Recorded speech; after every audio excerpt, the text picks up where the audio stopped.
ایک دفعہ ابن انشا ٹوکیو کے ایک یونیورسٹی میں مقامی استاد سے محو گفتگو تھے۔ جب گفتگو اپنے اختتام پر پہنچی تو وہ استاد ابن انشا کو الوداع کرتے ہوئے یونیورسٹی کی باہری صحن تک چل پڑا۔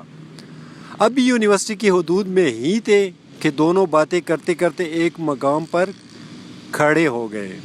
اس دوران ابن انشا نے محسوس کیا کہ پیچھے سے گزرنے والے طلباء اچھل اچھل کر گزر رہے ہیں۔ باتیں ختم ہوئی تو ابن انشا اجازت لینے سے پہلے یہ پوچھے بغیر نہ رہ سکے کہ محترم، ہمارے پیچھے سے گزرنے والا ہر طالب علم اچھل اچھل کر کیوں گزر رہا ہے؟ کیا اس کی کوئی خاص وجہ ہے؟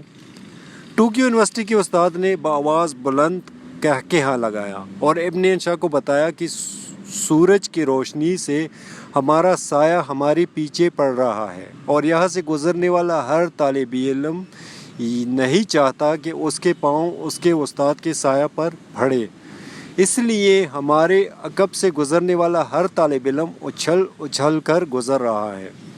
یہ قوم کیوں نہ ترقی کرے جدھر استاد کا اتنا احترام ہوتا ہے، لیکن ہمارے ہاں تو بدقسمتی سے استاد کا احترام اس کے گریڈ اور عہدے سے منسلک ہے۔